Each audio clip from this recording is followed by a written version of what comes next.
नमस्कार दोस्तों, स्वागत है आपका अपने YouTube channel GK tips by Mahendra Bugalia पर। जैसा कि आपको पता है अपन प्रतिदिन सुबह 6 बजे करंट अफेयर की क्लास लगाते हैं, जिसमें उस दिन के करंट अफेयर को डिटेल एनालिसिस के साथ कवर करते हैं। उसी कड़ी में आज है 27 दिसंबर, आज का जो भी इंपॉर्टेंट करंट अफेयर है वो अपन इस सेशन में कंप्लीट करेंगे। चलिए बिना किसी देरी के क्लास को शुरू करते हैं। पहला क्वेश्चन क्या है? अंतर्राष्ट्रीय महामारी तैयारी दिवस कब मनाया जाता है?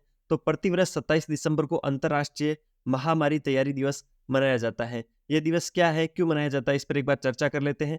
किसी भी महामारी या संक्रमण के फैलने जैसी आपात स्थिति से लड़ने तथा महामारी से बचने के लिए पहले से ही सभी जरूरी तैयारियों के लिए प्रयास करने हेतु संगठनों व लोगों को प्रेरित करने के उद्देश्य से हर साल 27 दिसंबर को अंतर्राष्ट्रीय महामारी तैयारी दिवस मनाया जाता है। ऐसे ही मैंने एक फोटो लगा दी, इसमें लिखा है अंतर्राष्ट्रीय महामारी तैयारी दिवस 27 दिसंबर। क्यों मनाया जाता है? कोई भी महामारी या संक्रमण फैले या कोई भी आपात की स्थिति आए, उससे लड़ने के लिए उस आपात की स्थिति के पैदा होने से पहले जो भी जरूरी संगठन और लोग हैं उनको प्रेरित करने के उद्देश्य से प्रतिवर्ष 27 दिसंबर को अंतर्राष्ट्रीय महामारी तैयारी दिवस मनाया जाता है। तो आज 27 दिसंबर है, आज अंतर्राष्ट्रीय महामारी तैयारी दिवस है। अगला क्वेश्चन, वीर बाल दिवस कब मनाया जाता है? तो प्रतिवर्ष 26 दिसंबर को वीर बाल दिवस मनाया जाता है। कल अपन ने वीर बाल दिवस मनाया था, क्यों मनाया जाता है इस पर एक बार चर्चा कर लेते हैं। 26 दिसंबर को सिख गुरु गोविंद सिंह के बेटे जोरावर सिंह और फतेह सिंह की शहादत को वीर बाल दिवस के रूप में मनाया जाता है। तो ध्यान रखना है 26 दिसंबर के दिन जो सिख गुरु गोविंद सिंह है, उनके जो बेटे हैं जोरावर सिंह और फतेह सिंह, उनको जिंदा दीवार में चुन दिया गया था। तो उनकी शहादत को याद करने के लिए वीर बाल दिवस मनाते हैं 26 दिसंबर को। ये कैसे ही इस केस था जिस पर 26 दिसंबर लगा हुआ था। अगले क्वेश्चन पे चलते हैं। उड़ीसा का प्रसिद्ध जगन्नाथ मंदिर किसके द्वारा बनाया गया था? तो अनंत वर्मन चौंडगंगा के द्वारा उड़ीसा का प्रसिद्ध जगन्नाथ मंदिर बनवाया गया था। ये फोटो है जगन्नाथ मंदिर की। तो सर आप हमें करंट में क्यों पढ़ा रहे हो, करंट में चर्चा में क्यों है? तो आज ये करंट में चर्चा में है, क्यों है इस पर डिस्कस करते हैं। अनंत वर्मन चौंडगंगा पूर्वी गंगा वंश का एक प्रमुख राजा था, जिसने 11वीं से 12वीं शताब्दी इससे पूर्व में शासन किया था और उसी समय उड़ीसा के अंदर जगन्नाथ मंदिर का निर्माण करवाया था। पूर्वी गंगा वंश का प्रमुख राजा था अनंत वर्मन चौंडगंगा, जिसने ये जगन्नाथ मंदिर बनवाया था। नवीन पटनायक कौन है? तो उड़ीसा के सीएम है। नवीन पटनायक ने जगन्नाथ मंदिर के लिए विशेष सुरक्षा को मंजूरी दी है। कल ये खूब खबरों में रहा था कि जो नवीन पटनायक है उन्होंने जगन्नाथ मंदिर के लिए विशेष सुरक्षा की मंजूरी दी थी। विशेष सुरक्षा बटालियन में लगभग 1190 पुलिसकर्मी शामिल होंगे, जिन्हें एसपी पुरी की कमान के तहत रखा जाएगा। एसपी पुरी का मतलब हुआ जो एसपी है पुरी, पुरी वहां जगह का नाम है, जगन्नाथपुरी के अंदर ये मंदिर है, ठीक है। तो वहां के जो एसपी है वो इसको कमांड करेंगे। 1190 कर्मी इसके अंदर शामिल होंगे और विशेष सुरक्षा दी जाएगी जगन्नाथ मंदिर को। कल ये सुर्खियों में था, तो सुर्खियों में था तो ये क्वेश्चन पूछा जा सकता है किसी भी एग्जाम में कि उड़ीसा का प्रसिद्ध जगन्नाथ मंदिर वो किसके द्वारा बनाया गया है? तो अनंत वर्मन चौंडगंगा के द्वारा इसका निर्माण करवाया गया है। अगले क्वेश्चन पे चलते हैं। पांचजन्य साप्ताहिक पत्रिका द्वारा आयोजित सम्मेलन सागर मंथन कहाँ आयोजित किया गया? तो दक्षिण गोवा के अंदर आयोजित किया गया। इस क्वेश्चन को 3 स्टार लगा लेना, इंपॉर्टेंट है, ठीक है। तो सागर मंथन कहाँ पर आयोजित किया गया? दक्षिण गोवा के अंदर आयोजित किया गया। ये जब आयोजन शुरू हुआ था तब की एक फोटो है, सागर मंथन पीछे लिख रखा है और ये पांचजन्य यहाँ पर लोगो लग रखा है, जो साप्ताहिक पत्रिका है उसका। पूरा मैटर क्या है? कॉन्क्लेव सागर मंथन का आयोजन दक्षिण गोवा में किया गया। इसकी व्यवस्था साप्ताहिक पत्रिका पांचजन्य ने की थी। यह सम्मेलन सुशासन, संवाद और भारत के भविष्य के विकास से संबंधित विषय पर चर्चा के लिए बुलाया गया था। ये सम्मेलन का उद्देश्य क्या था, ये आपको ध्यान रखना है। सुशासन, संवाद और भारत के भविष्य के विकास से संबंधित विषय पर चर्चा करने के लिए सम्मेलन किया गया था। और इसको स्पॉन्सर किसने किया था? तो पांचजन्य साप्ताहिक पत्रिका ने किया था। कहां पर हुआ था? दक्षिण गोवा के अंदर हुआ था। इसका नाम क्या रखा गया था? कॉन्क्लेव सागर मंथन। पूरा मैटर मैंने आपको डिटेल एनालिसिस के साथ कवर करवा दिया है। अगला क्वेश्चन क्या है? पीएम मोदी किसकी जयंती पर कलेक्टेड वृक्ष के 11 खंडों की पहली श्रृंखला जारी करने वाले हैं? तो पंडित मदन मोहन मालवीय की जो जयंती है उस पर कलेक्टेड वृक्ष के 11 खंडों की पहली श्रृंखला का विमोचन करेंगे प्रधानमंत्री जी, जिन्होंने कल कर दिया है। ये फोटो है प्रधानमंत्री जी की, ठीक है। विमोचन के टाइम की ये फोटो है। पूरा मैटर क्या है? पंडित मदन मोहन मालवीय की 162वीं जयंती के खास मौके पर प्रधानमंत्री नरेंद्र मोदी ने कलेक्टेड वृक्ष ऑफ पंडित मदन मोहन मालवीय की 11 खंडों की पहली श्रृंखला जारी की है। जारी किया गया यह संग्रह एक द्विभाषी उत्कृष्ट कृति है, जिसमें अंग्रेजी और हिंदी दोनों में सामग्री शामिल है। लगभग 4000 पृष्ठों में फैले ये खंड देश के विभिन्न कोनों से पंडित मदन मोहन मालवीय के लेखों और भाषणों को सावधानी पूर्वक एकत्रित करते हैं। जो पंडित मदन मोहन मालवीय के जितने भी लेख और जो भी भाषण थे उनके लगभग 4000 पृष्ठों के अंदर हिंदी और अंग्रेजी दोनों भाषाओं के अंदर शामिल करके एक कृति बनाई गई थी, जिसका विमोचन किया था प्रधानमंत्री जी ने collected works of Pandit Madan Mohan Malviya के नाम से। 11 खंडों के अंदर इस कृति की जो पहली श्रृंखला है उसको जारी किया है मोदी जी ने, और पंडित मदन मोहन मालवीय की 162वीं जयंती पर यह प्रोग्राम किया गया था। अगले क्वेश्चन पे चलते हैं।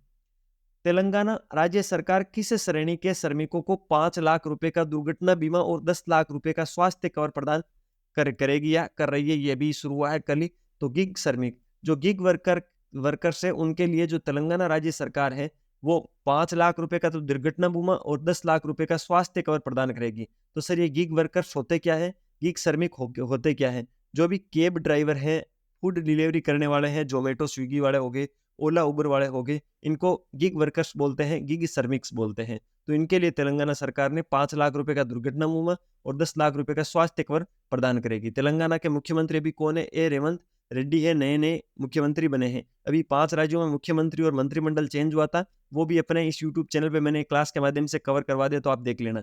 तेलंगाना के मुख्यमंत्री ए रेवंत रेड्डी ने राज्य के गिग श्रमिकों के लिए उदार बीमा और स्वास्थ्य कवर योजना की घोषणा की है। ये ए रेवंत रेड्डी जी की फोटो है। अगले क्वेश्चन पे चलने से पहले मैं आपको बता देता हूं, अगर आपको वीडियो की क्वालिटी और कंटेंट की क्वालिटी पसंद आ रही है तो प्लीज लाल वाला बटन दबाकर चैनल को सब्सक्राइब जरूर करना, बेल वाला आइकन प्रेस कर लेना, जिससे प्रतिदिन सुबह 6 बजे करंट अफेयर का नोटिफिकेशन मिल जाएगा और मुझे मोटिवेशन मिल जाएगा। इसके अलावा प्रतिदिन अपन एक और सेशन लगाते हैं अलग अलग टॉपिक्स पर। वो आपको किस टॉपिक्स पर चाहिए, आप किस वैकेंसी की तैयारी कर रहे हो, मुझे आप कमेंट बॉक्स में बता देना, उससे रिलेटेड मैं कंटेंट आपको प्रोवाइड कराने की कोशिश करूंगा। अगला क्वेश्चन, हाल ही में कहाँ राजीव गांधी स्वरोजगार योजना शुरू हुई है?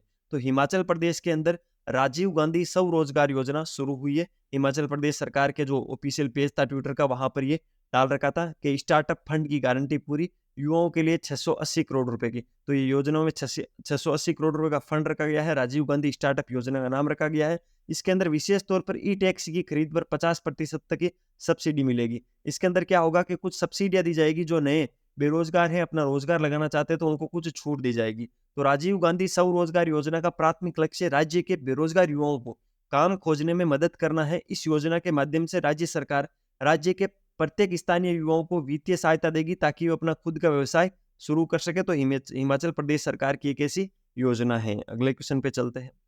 हाल ही में खेलो इंडिया यूथ गेम्स का आयोजन किस राज्य में किया गया? तो तमिलनाडु के अंदर खेलो इंडिया यूथ गेम्स का आयोजन किया जाएगा। ठीक है, कब किया जाएगा? तो ये होगा जनवरी 2024 के अंदर, यानी 5-7 दिनों बाद के अंदर ये शुरू होने वाले हैं खेलो इंडिया यूथ गेम्स। और इनका आयोजन कहां पर होगा? तमिलनाडु के अंदर होगा। इंपॉर्टेंट है, ध्यान रखना। अगले क्वेश्चन पे चलते हैं। हाल ही में कौन सी राज्य सरकार मिशन इन्वेस्टिगेशन @75 दिन शुरू करेगी? आपको पता है अभी इंस्टाग्राम पर ये 75 दिन हार्ड डे चैलेंज बहुत ही जोरों शोरों से चल रहा है। उसी कड़ी के अंदर जो बिहार पुलिस है, बिहार राज्य सरकार है, उन्होंने भी मिशन इन्वेस्टिगेशन @75 शुरू किया है। पूरा मैटर क्या है, डिटेल एनालिसिस के साथ कवर करते हैं। नए साल के लिए डीजीपी RS भट्टी ने बिहार पुलिस को 10 मिशन सौंपे हैं, जिसकी शुरुआत 1 जनवरी को मिशन इन्वेस्टिगेशन @75 डे से होगी। इसके तहत थानों में प्राथमिकी दर्ज होने के, यानी FIR दर्ज होने के 75 दिनों के अंदर पुलिस को हर हाल में जांच पूरी करनी होगी। बिहार पुलिस का कहना है कि अभी कांड के अनुसंधान में औसत 261 दिनों का समय लगता है। अभी कोई भी कांड होता है, FIR दर्ज होती है, तो उसकी पूरी जांच होने में 261 दिन का समय लगता है। और जो ये मिशन इन्वेस्टिगेशन @75 है, उसके तहत कोई भी FIR दर्ज होने के बाद 75 दिनों के अंदर पुलिस को हर हाल में जांच को पूरी करना होगा। तो ऐसा कार्यक्रम शुरू किया है बिहार पुलिस ने। ठीक है, बिहार पुलिस के भी नए DGP कौन है? तो RS भट्टी है, ये उनकी फोटो है। ठीक है, अगले क्वेश्चन पे चलते हैं। हाल ही में गुजरात सरकार ने किस शहर से शराब प्रतिबंध हटाया है? तो गिफ्ट सिटी से गुजरात सरकार ने शराब प्रतिबंध हटा लिया है। अब वहां पर आप शराब का कंज्यूम कर सकते हो या शराब को बेच सकते हो। गिफ्ट सिटी का मतलब क्या हो गया? Gujarat international finance tech city gift city को बोलते हैं। और यहाँ पर पहले सरकार ने शराब प्रतिबंध लगा रखा था, जिसको अब हटा दिया है। अगला क्वेश्चन, हाल ही में जारी लीड्स रैंकिंग में कौन शीर्ष स्थान पर रहा है? तो तमिलनाडु लीड्स रैंकिंग में शीर्ष स्थान पर रहा है। ये भारत का मैप है, यहाँ पर तमिलनाडु राज्य पड़ता है, ये तमिलनाडु का अलग से मैप है। सर ये लीड्स रैंकिंग क्या होती है? तो इस पर अपन चर्चा कर लेते हैं। लीड्स रैंकिंग क्या होती है? अभी लीड्स रैंकिंग जारी हुई थी, जिसके अंदर तमिलनाडु ने टॉप किया था। लीड्स रैंकिंग क्या है? तो लीड्स रिपोर्ट का उद्देश्य राज्यों और केंद्र शासित प्रदेशों के लॉजिस्टिक प्रदर्शन का आकलन करना है। लॉजिस्टिक का मतलब होता है कोई भी सामान होता है उसका ट्रांसपोर्टेशन को अपन लॉजिस्टिक बोलते हैं। तो लॉजिस्टिक प्रदर्शन का आकलन करना और उन क्षेत्रों की पहचान करना जहां वे लॉजिस्टिक प्रदर्शन में सुधार कर सकते हैं। लिस्ट रिपोर्ट होती है, उसके अंदर जो भी राज्य और केंद्र शासित प्रदेश होती है, यूटी होती है, उनमें जो लॉजिस्टिक प्रदर्शन होता है उसका एक तो आकलन करना और कहाँ पर लॉजिस्टिक प्रदर्शन में सुधार कर सकते हैं उसकी पहचान करना। इसके अलावा राज्यों को सड़क, रेल और वेयर हाउसिंग जैसे प्रमुख बुनियादी ढांचे की गुणवत्ता और क्षमता के साथ साथ कार्गो की सुविधा, टर्मिनल सेवाओं की गति तथा नियामक अनुमोदक सहित लॉजिस्टिक्स के संचालन में आसानी के आधार पर रैंक प्रदान किया गया है और तमिलनाडु प्रथम स्थान पर रहा है। ये पूरा मैटर था। अगला क्वेश्चन क्या है? हाल ही में 2024 में भारत के गणतंत्र दिवस समारोह के लिए किस देश के राष्ट्रपति को आमंत्रित किया गया है? आपको पता है आज से फिक्स एक महीने बाद 26 जनवरी है, भारत गणतंत्र दिवस मनाएगा। उस दिन मुख्य अतिथि के रूप में किसको आमंत्रित किया गया है? तो फ्रांस के राष्ट्रपति इमैनुअल मैक्रो को आमंत्रित किया गया है। ये उनकी फोटो है इमैनुअल मैक्रो की, जो कि फ्रांस के राष्ट्रपति हैं। अगले क्वेश्चन पे चलते हैं। हाल ही में किसने प्रतिष्ठित FIH पुरस्कार जीता है? तो FIH पुरस्कार हॉकी के अंदर मिलता है और ये हार्दिक सिंह और सविता पूनिया ने जीता है।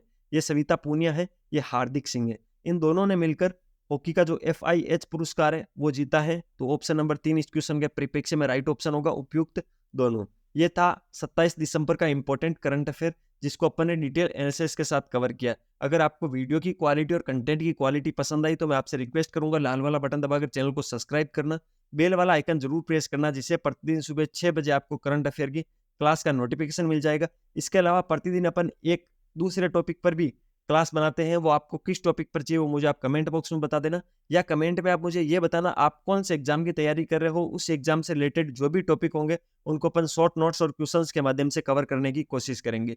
मिलते हैं नए सेशन के साथ, तब तक अपनी पढ़ाई जारी रखो, स्वास्थ्य का ध्यान रखो, टेक केयर, जय हिंद।